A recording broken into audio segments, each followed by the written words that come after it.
Right.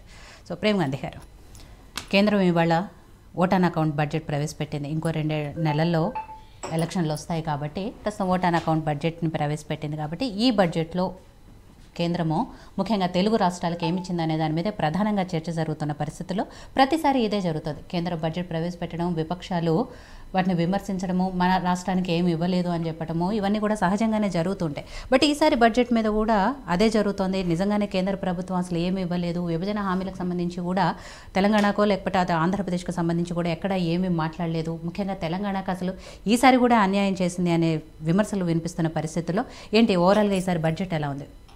ముందుగా ప్రభుత్వము ఆలోచించాల్సింది, అందరూ ఆలోచించాల్సిన విషయం ఏంటంటే ఓటాన్ బడ్జెట్ మళ్ళీ జూలైలో మాది బడ్జెట్ ఉంది. అప్పుడు తప్పకుండా అన్ని రాష్ట్ర పార్టీలకు సంబంధించి అన్ని రాష్ట్రాలకు సంబంధించినట్టు సరైన కేటాయింపు జరగడంలో సర్వసాధారణం. ఇప్పుడు ఏంటంటే దేశవ్యాప్తంగా ఉన్నటువంటి విషయాల మీద జరిగినటువంటి బడ్జెటే తప్ప ఒక ప్రాంతానికి సంబంధించినటువంటి అంశం ఎక్కడెక్కడ కూడా ఇచ్చేయాల్సినటువంటి అవసరం రాలేదు. ఒకవేళ తెలంగాణ ప్రాంతం అనుకుంటే మనం అత్యధికంగా తెలుగు రాష్ట్రాల్లో బియ్యం సంబంధించినటువంటి విషయం, దాని మీద అత్యధికంగా ధరలు పెరిగిపోవడం, దాని మీద చాలా ఇదైతున్నది. కాబట్టి ఇలా ప్రభుత్వం తీసుకున్నటువంటి ప్రధానమైనటువంటి అంశం పేదవారికి, మధ్యతరగతి వారికి అందుబాటులో ఉండడానికి 29 రూపాయలకే బియ్యం. అది రేపైలు భారత్ బియ్యం అనేటువంటి దాని మీద రేపైలు నుంచి ప్రజల పక్షానికి దగ్గరకు వస్తూ ఉంది. అట్లనే భారతదేశం అభివృద్ధి చెందుతున్న దేశము అని మాట్లాడుతున్నాం, చెందిన దేశం అనేటువంటి మాట్లాడే పరిస్థితి ఇప్పటివరకు రాలే. కానీ ఆ దిశగా ప్రయాణం చేయాలనే ఆలోచనతోని కేంద్రం ఆలోచించి భారతీయ జనతా పార్టీ నిర్మలా సీతారామన్ గారు చెప్పినటువంటి బడ్జెట్లో చాలా ముందు చూపుతో జరుగుతున్నటువంటిది. ఏదో తాత్కాలికంగా ఇప్పుడు సంబంధించిందో లేదా ఒక రాష్ట్రానికి సంబంధించిందో ఎలక్షన్ అనేటువంటి వాతావరణంలో పెట్టినటువంటి బడ్జెట్ కాదండి. ఖచ్చితంగా 100 సంవత్సరాలు రాబోతూ ఉంది. రేపు వచ్చిన తర్వాత 2047 వరకు భారతదేశము ఇప్పుడు ప్రపంచంలో మొదటి స్థానంలో ఉండాలనేటువంటి అంశంతో తీసుకొచ్చినటువంటి బడ్జెటే తప్ప ఎలక్షన్ లేదా రాజకీయ కోణంగా ఇచ్చినటువంటి బడ్జెట్ కాదు. దాంట్లో చూసుకుంటే సంక్షేమ పథకాల మీద లేకపోతే పేద నిర్మూలన అనేటువంటి అంశం మీద ఇలా ప్రపంచంలో 5వ స్థానంలోకి వచ్చినాం. భారతదేశం 5వ స్థానంలో ఉన్నాం. అందరికీ విస్మరణ చేస్తున్నటువంటి విషయాలు ఎన్నో విషయాల మీద ఉన్నాం.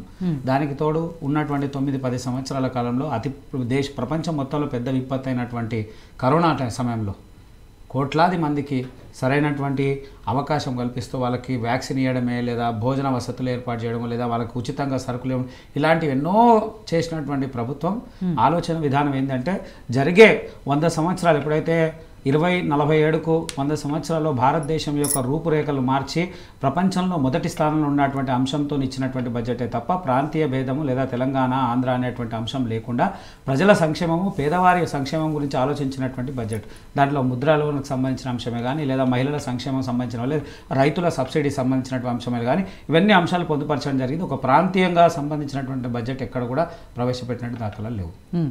దాన్ని మనం అందరం కూడా అర్థం చేసుకోవాలి. ఇచ్చినది కూడా ఇప్పుడు మళ్ళీ జూలైలో మళ్ళా బడ్జెట్ ఉంది. అప్పుడు ప్రాంతీయంగా అంటే ఇప్పుడు రైల్వేలో కానీ లేదా తెలంగాణ కానీ ఆంధ్రప్రదేశ్ 2 రాష్ట్రాలకు సంబంధించినటువంటి పూర్తి ప్రణాళికతో భవిష్యత్తు చాలా ప్రణాళికతో ప్రభుత్వం ఉన్నది. భారతీయ జనతా పార్టీ ఆ నిర్మాణమైనటువంటి మార్పుకు పూర్తి ఇచ్చేస్తూ ఉంది. అందులో మీరు ఇప్పుడు చూసుకుంటుంటే మహిళల విషయంలో చాలా ప్రాధాన్యత ఇచ్చినటువంటి విషయాలు ఎన్నో ఉన్నాయి. పన్నుల విషయంలో కూడా ముందు కన్నా 3 రెట్లు రావడము దేశం అభివృద్ధిలో అదొక కీలకమైనటువంటి అంశం. దాంతోపాటు అన్ని అంశాలు మీరు చూసుకుంటూ పోతుంటే ప్రతి అంశంలో చూసుకున్నామంటే భారతదేశంలో అభివృద్ధి జరుగుతున్నటువంటి విషయంలో ముందు కనీస అవసరాలు తీర్చాల్సినటువంటి బాధ్యతలో ముందున్నటువంటి పార్టీ భారతీయ జనతా పార్టీ. విద్యుత్ రంగంలో కూడా ఇప్పుడు రేపు చెప్తా 1 కోటికి పైగా భారతదేశంలో 1 కోటికి పైగా సోలార్ ప్యానెల్స్ అనే అంశం మీద, లేదా అలాగే 80 కోట్ల మందికి పేదలు ఎవరైతే ఉన్నారో వాళ్ళందరికీ సరైన అవకాశాలు, సరైన ఏదైతే నిత్యావసరంగా ఉపయోగపడేటువంటి అన్ని అంశాల మీద చేసినటువంటి బడ్జెటే తప్ప ఒక ప్రాంతీయంగా లేదా ఎలక్షన్ కోసం చేసిన బడ్జెట్ కాదు. రైట్. సో చారి గారు, ఏదైతే కేంద్ర బడ్జెట్ ఇవాళ